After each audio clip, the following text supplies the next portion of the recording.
नमस्कार।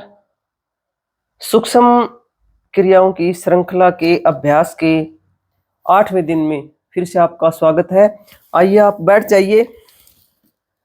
चैतन्य योगपीठ जो कि निरंतरता के साथ प्रयासरत है, बिल्कुल जो निचला तबका है उस तक योग को ले जाने के लिए।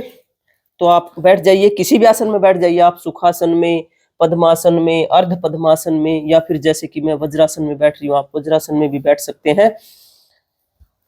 आप एक बात जान ले कि इंसान अगर चाहे तो असुरों से भी नीचे गिर सकता है, और अगर चाहे तो देवताओं से ऊपर भी उठ सकता है, क्योंकि इस धरती का जो एकमात्र प्राणी है वो इंसान है, और वो इन सूक्ष्म क्रियाओं के माध्यम से, इन लघु सिद्धियों के माध्यम से परमात्म तत्व की प्राप्ति तक जा सकता है।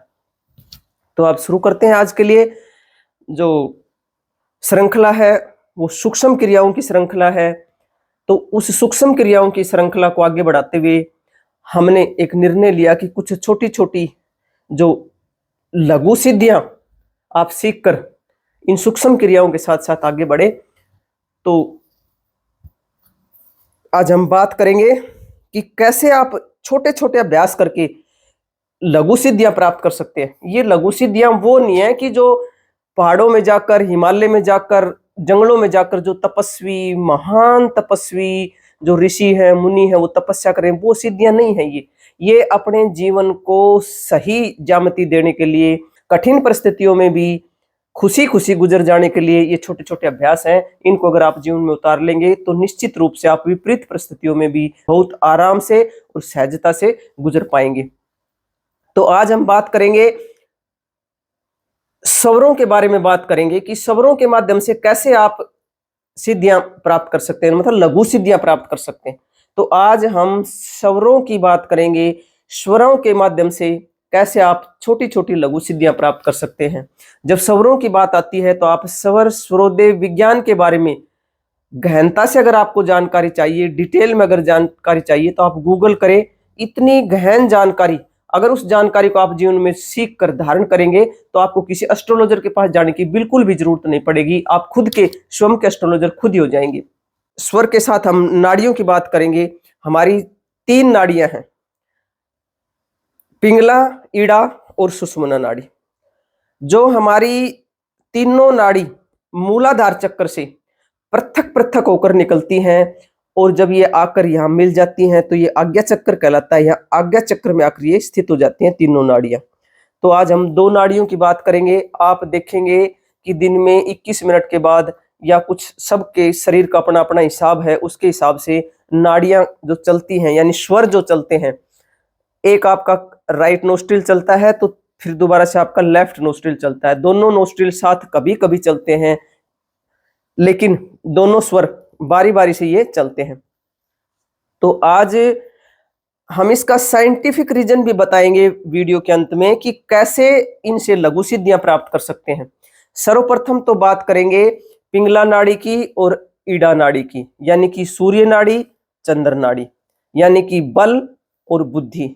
अगर बुद्धि प्राप्त करनी हो, यानी आपको कोई बुद्धि का काम करना हो, जैसे कि आप किसी मीटिंग में जा रहे हैं, किसी से कोई डिस्कशन करना है, किसी पार्टी में जा रहे हैं, किसी से बात करनी है, आपने पढ़ाई करनी है, या आपने कोई और विद्या ग्रहण करनी है, जैसे कोई भी किसी भी तरह के कोई ग्रंथ पढ़ने हैं।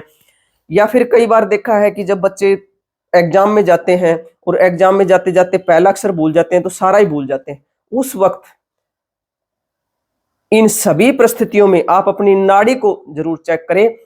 अगर आपकी लेफ्ट नाड़ी चल रही है तो ये काम सारे स्मूथली हो जाते हैं। अगर ये नहीं चल रही है तो आप इसको अभ्यास करके चला लें। आप कहेंगे कि अगर मेरी तो बंद है तो मैं क्या करूं। अगर आपकी बंद है तो उसको खोलने के लिए आप अपना राइट नोस्ट्रिल बंद कर ले और फिर उससे लेफ्ट से श्वास भरते जाएं 5 मिनट में, 10 मिनट में आप देखेंगे कि आपका लेफ्ट का जो है, ये आपकी ईड़ा नाड़ी है, ये खुल गई है, बिल्कुल स्मूथ चलने लगी है। और फिर आप इन कामों को करेंगे तो देखेंगे कैसे आपको मानसिक शांति का अनुभव होगा।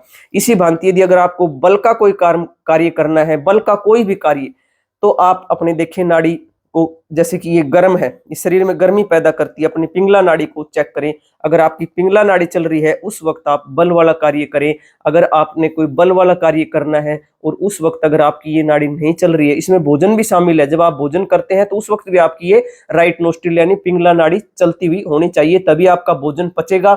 वरना यदि आप इस बंद नाड़ी में भोजन करते हैं तो आपका भोजन, चाहे आप अमृत खा लें, वो अमृत भी भीतर जाकर सड़ेगा, और सड़ेगा तो फिर गैस बनेगी, गैस बनेगी तो फिर अल्सर, अल्सरेटिव कोलाइटिस, और फिर आपको अंत में जाकर कैंसर भी हो जाएगा। इसलिए जब भी आप भोजन करें तो आप अपनी इस नाड़ी को देखें, पिंगला नाड़ी को, और पिंगला नाड़ी को देखकर चलाकर तभी भोजन करें। उसी भांति आप चलाएंगे। अगर आपको इसको चलाना है तो आप अपना लेफ्ट बंद कर लेंगे और राइट से 5 मिनट 10 मिनट चलाने के बाद में कोई बल का कार्य करना है, या आपने भोजन खाना है, और या शरीर में कोई गर्मी पैदा करनी है, तो आप इस को चला के तभी करें।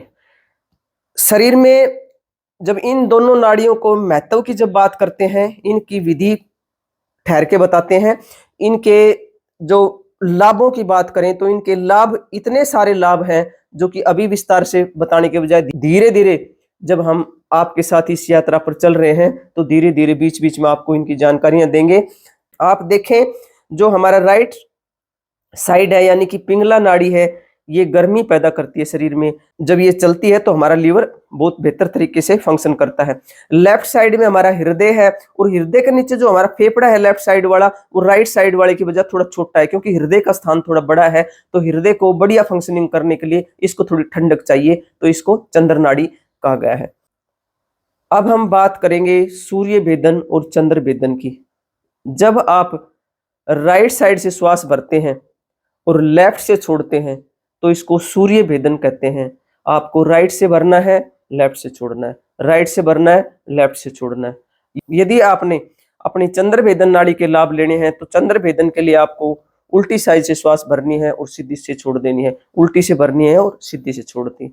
यदि आप इसको मुद्राओं के साथ करते हैं तो आपको ज्यादा फायदा मिलेगा। मैं मुद्राओं के साथ कर रही हूं, लेकिन ऐसे हम मुद्रा लगा लेंगे, दोनों ये इसके बीच में उंगलियां लगा लेंगे और इसको सीधा रखेंगे। एक नाक के नोस्ट्रिल के पास अंगूठा रहेगा, दूसरे नाक के नोस्ट्रिल के पास आपकी ये दोनों उंगलियां रहेंगी। लेकिन अगर आप चाहें तो आप अपना आराम से सिंपल तरीके से आप ऐसे भी कर सकते हैं।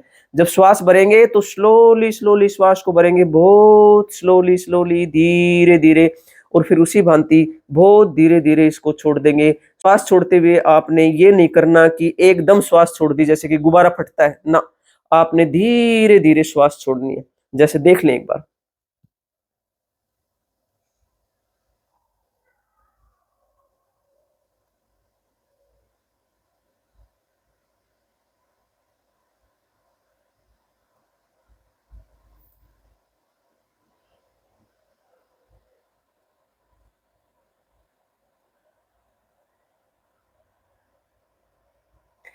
इसी भांति यदि आपने चंद्र भेदन करना है तो आपने अपना ये देखिए राइट बंद कर लेना है और लेफ्ट से श्वास भरना है, राइट से छोड़ देना।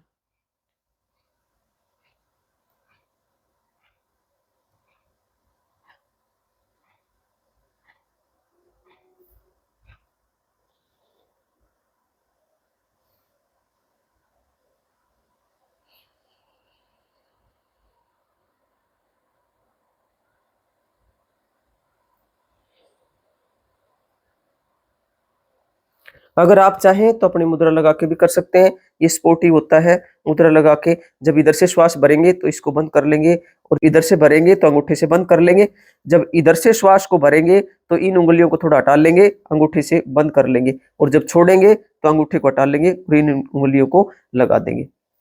जब श्वास भरेंगे तो आपका पेट पूरा फूलेगा। पेट फुलाते हुए पूरे एक एक अंग में आपका श्वास जाना चाहिए। जैसे कि आप शरीर में गर्मी पैदा करना चाहते हैं या बल वाला कोई अभ्यास करना चाहते हैं, तो आप अपने शरीर में जब गर्मी फैलाएंगे तो आपके एक एक अंग में, आपके एक एक नर्व्स में जो भीतर का, जो बाहर का जो श्वास है वो जाएगा, और फिर वो गर्म होकर, यानी कि आपके पूरे शरीर में झाड़ू लगाकर जब वो बाहर आएगा, धीरे धीरे धीरे धीरे आप जिन सिद्धियों को प्राप्त करना चाहते हैं उनमें आप पारंगत हो जाएंगे और आपका शरीर भी स्वस्थ रहेगा। इसी तरह ये दोनों नाड़ियां हैं, जब आपको लेफ्ट की जरूरत पड़े यानी कि ईड़ा की जरूरत पड़े तो ईड़ा चलाएं, और जब पिंगला की जरूरत पड़े तो पिंगला चलाएं। यदि आपको कोई ऐसी नजला, जुखाम, खांसी ऐसी कफज एरिया में जो कोई दिक्कत है तो उस वक्त आप अपना सूर्य भेदन करें।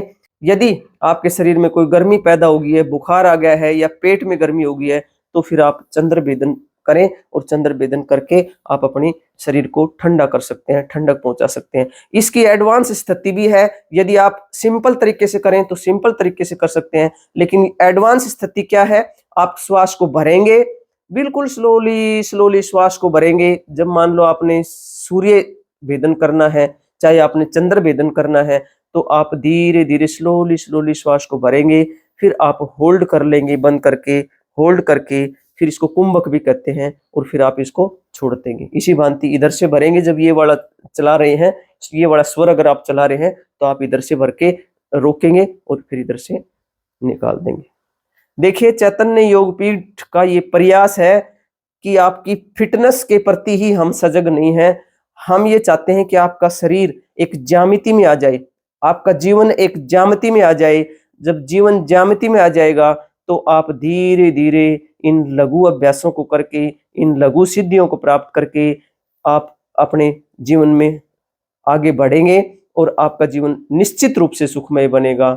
आप सभी के लिए बहुत प्रार्थना, आप सभी का आनंदमय मंगल हो, आप सभी की स्वास्थ्य मुक्ति हो, और हम सभी और हमारी आने वाली भावी पीढ़ी भी शुद्ध प्राणवायु में सांस ले सके, इसी बात के लिए हम निरंतरता के साथ प्रयासरत हैं और इसी पुण्य कार्य के लिए जब तक रहेंगे निरंतरता से मिलते रहेंगे।